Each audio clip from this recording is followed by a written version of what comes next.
Hello! Ito yung pangalawang grade. Yan pala yung oil filter na. So, yung mga parts, iba yung itsura ng oil filter ng Bristol sa mga normal na mga big bike. Bakit yung ganyan sir umiingay pag tagal-tagal? Kasi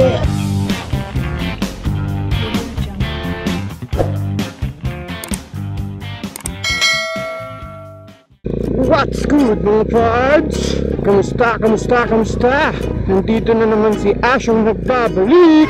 Today, pupunta tayo ng Bristol, Caloocan. Today, ituturo ko sa inyo, ipapakita ko sa inyo paano mag-PMS ng Bristol.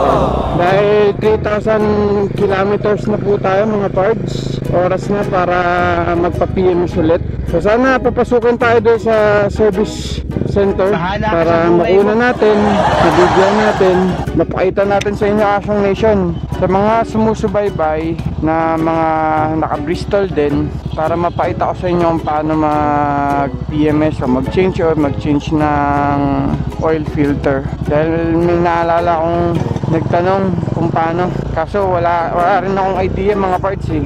Sabi ko nga sa inyo from the start, wala akong idea sa mga pagkalikot ng mga motor-motor. Pag yung mga side mirror aesthetics, kaya naman yun eh, bolts lang yun. Pero yung mga wirings, oils and everything, papaubayan na natin yun sa mga eksperto. Kaya samahan nyo ako mga parts, halina't alamin kung paano mag-maintenance ng Bristol 400i.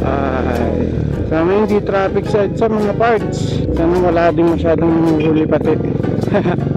Naalala ko kasi last time na pumunta ako ng Bristol ng 1,500 ko. Pinara ako ng HPG dahil sa bar and side mirrors natin.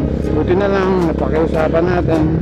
Ang issue daw kasi din, maliit, gigedli lang tayo sa EDSA para hindi tayo mapansin ng mga HPG. Hindi ko man sila sinisisi, trabaho nila yun. Ganun talaga, sarili kong sisisihin ko dun. Sana, matraffic ng parts. Dito ko lang tayo sa Marikina, traffic na, kaya sa EDSA.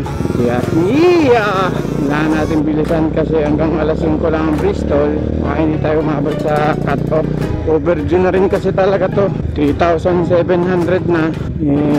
Di ba dapat 3,000 lang yung nakalagay dun sa maintenance book. Pero ipinaalam ko naman sa kanila, sabi ko kasi nung mga times na mga weekend na dapat pupunta ako, yung magkaroon ako ng mga ride, kaya hindi ako nakaalis at nakapunta agad. Sabi naman nila okay lang daw yun dahil mutol ata yung gamit na oil sa akin ng 1,500, kaya okay pa. Ang inaalala ko kasi yung warranty, yun yung talagang specific na tinanong ko sa kanila, magbo-void ba kapag hindi ko agad dinala. Sabi naman nila hindi naman. Hindi sa pang concern ko feeling ko maluwag na yung tensioner ko, which is talaga siya, yun yung kauna-unahang issue ng Bristol, yung tensioner daw.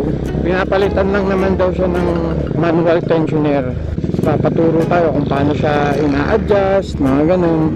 So pwede rin na every PMS ko na lang, pa-adjust ko na lang sa kanila kasi manual na yun eh. Kumbaga every time na may iingay ulit yun, kumbaga yung kapag lumuwag na ulit, ina-adjust lang ulit nila yun. Papalubricant na rin natin yung clutch ulit natin kasi may narinig na ulit akong langit-ngit baka maputulan tayo. And linis ng brake. Papayita ko naman lahat mamaya o isa-isay natin mamaya kung ano yung mga gagawin sa PMS. Alamang kasali na talaga doon siya sa bilang yung mga ganun. Uy, hindi tayo maabot. Nabutan pa tayo ng stoplight. Sana walang traffic. Kuya naman, HPG. Nangyari tayo dyan. Mga siyang HPG. Kalmahan natin ng konti dito sa bandang kanan. Ang likot ng mga sakyan, grabe. Banda dito, gigedli na tayo. Dito madaming HPGs Tapos kakalmahan lang natin yung takbo para hindi maingay yung pipe. Dahil isa sa mga hihila lang mga HPG natin. Pwede na lang hindi ganun na traffic Nung last time kasi pinara ako ng HPG, sobrang traffic nun. O-overtake ako dyan sa may bandang kanan. Pagpasok ko dun sa may bandang Paimbudo na. So may palabas na ng index yun. Oh, ano yung mga na-auto-yun na yun? Nagbebenta lang pala. Baka na naman ako. Alright, Caloocan na tayo mga parts. Lapit na tayo sa Bristol!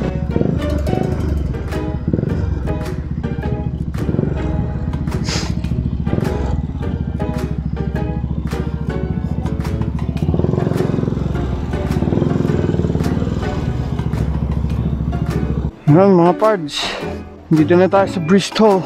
Bristol Motorcycles. Oo sir. Sir, PMS 3,000. Yes sir. A few inches later. Yo mga parts, nandito na tayo sa Bristol, Caloocan. This time para sa ating 3,000 km PMS. So balikan ko kayo, papakita ko sa inyo kung anong mga kailangan gawin o mga gagawin sa ating PMS. Let's do this! Let's go!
Sir, ito yung pangalawang drain.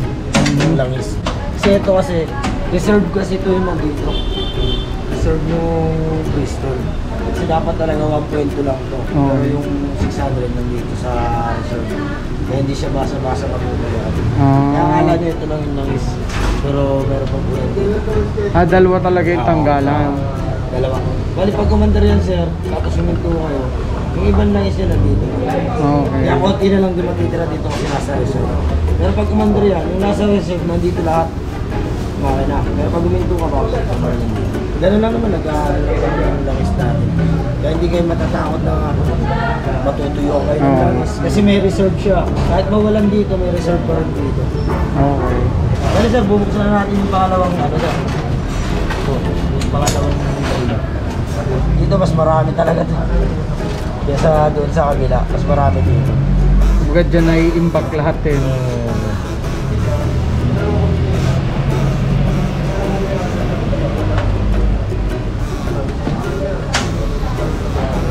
Hindi na nakaitim mga party. Tinak mo niyang 1,500. Yun na yung kulay niya. Mas madalas talagang mas iitim siya ngayon kasi di ba pagbago yung paggamit ng makina mas gamit kumbaga pagka ano nag 6,000 kasi pwede natin siyang limitan ng BG ng linis no sa langis para pagka sinabi natin yung bagong langis malinis. Okay. Kumbaga yung BG na yun sir cleaner talaga sa makina. Doon na lang tayo gagamit ng DG. Pag natapos na yung 6,000 na potential ka, lalagyan natin ng Yung DG para malinis. ang dami rin pala oh. Oo, sir. Ito talaga pinakamarami sa data. Oil filter. Oo, andito yan. Ngayon, pag-backwash yun, sir. Diyan pala yung oil filter niya.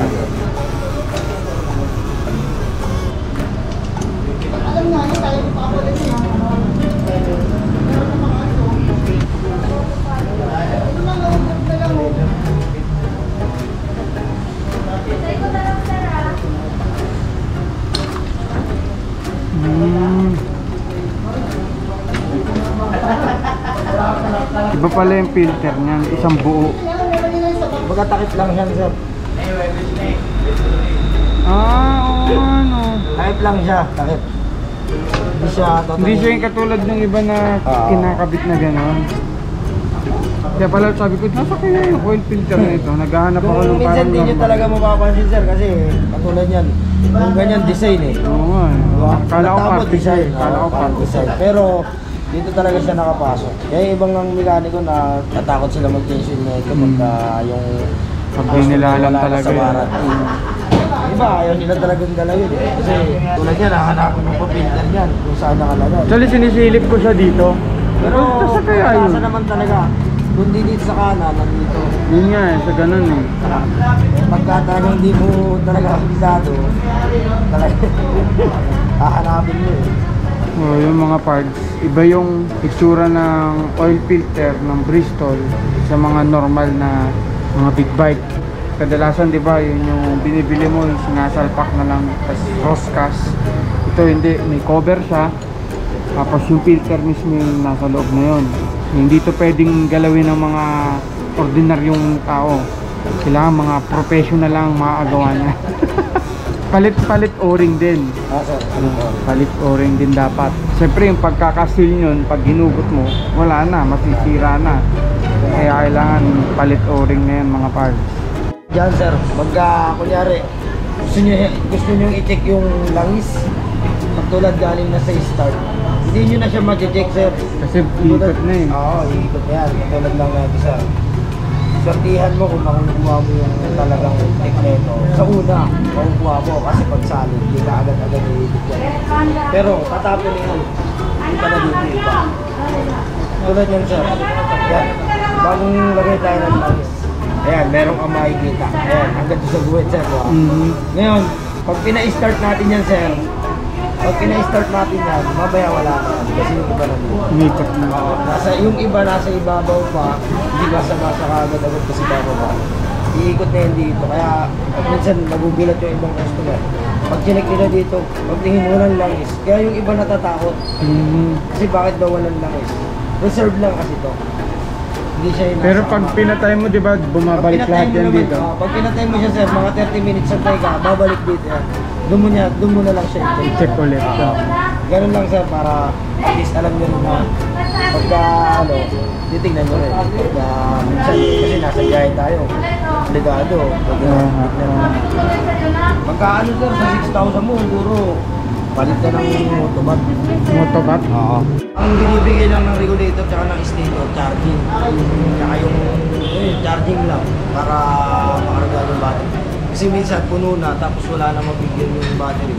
Kasi doon natidrain ang battery. Kaya dapat Maganda talaga dapat. palitan din. Tapos yun, taon naman yun sir. Automat. Bakit yung ganyan sir umiingay pag Oh, tagal-tagal? sir, kasi si tensioner kasi sir, kung mapapansin mo sir, si tensioner, naka-spring lang siya. Si tensioner hindi siya manual. Tensioner lang siya. Naka-spring siya. Kada umaandar ang whistle, pumapalo yung timing key. Ngayon pag pumalo yan, kasi ito naglalaro rin. Naglalaro. Pagka yan, pumalo ng gusto at di na bumalik yung spring, automatic, hindi na tumawalik. Nag-i-stack. Mag-i-stack up sa loob. Ngayon, ang nangyayari dyan, sir, lalagapak yan, napakaingay.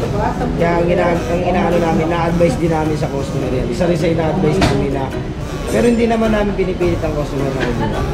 Ganun sa amin. Kumbaga, para sa safety rin kasi. Okay. Para Oo hindi nga. kayo maputulan ng camshaft, timing chain. Kaya nang iniiwasan namin, sir. Kasi may rami na rin owner na naputulan ng gano'n, timing chain. Kami siya. Ayun na rin namin mangyari pa sa ibang owner. Para at least, yung owner, tiwala siya na pag nagmamaneho siya, walang aberya. Actually, yun din yung naisip ko kasi babiyahe nga ako sa ano, malakas na yung ingay eh. Katulad lang sa mga ganyan sir, kayo, katulad sa inyo mga vlogger. Siyempre, totoo yan. Hindi namin sa inaano, kailangan kasi talaga nakaman. Yung ang sniper masisira yung tensioner Kaya ang ginagawa nila, minamanual nila nila. Kaya yung sa amin kasi 400cc hindi natin masabi. Tapos ano yun, every PMS, i-adjust mo. Bali sir, kada PMS talaga ticheck na namin yan. Automatic na yan, tinecheck namin. Alam mo, may ano yan si sir. May ano. May katungkulan yan. Kaya nga ni, Oh. gusto ka kasi daw. Mag-artista si sir. Ay, naririnig tuloy niyo sa'yo. Narinig ko. Ayan o. Pangit ang Ay, naririnig sa'yo. pangit daw ng boses mo. Kung mag-hi ka naman. Hi! Hello! Dito hindi! Hindi. Naka-video siya. Hindi naka-video siya ni sir. May video ko ni sir. A few moments later. So yun mga parts, tapos na tayo dito sa Bristol. Nakita nyo na kung paano mag-PMS ng Bristol. Iba yung kanyang mga oil filter, kung saan yung mga lalabasan ng mga oils. Yan. Sa nga nag-comment kung paano mag-change oil ng Bristol para sa inyong video na to. Maraming salamat. So dito ko na rin tatapusin ang video na to mga parts. Maraming salamat sa pagsuporta sa ating channel at sa panunood. Hanggang sa muli, keep safe, ride safe, peace!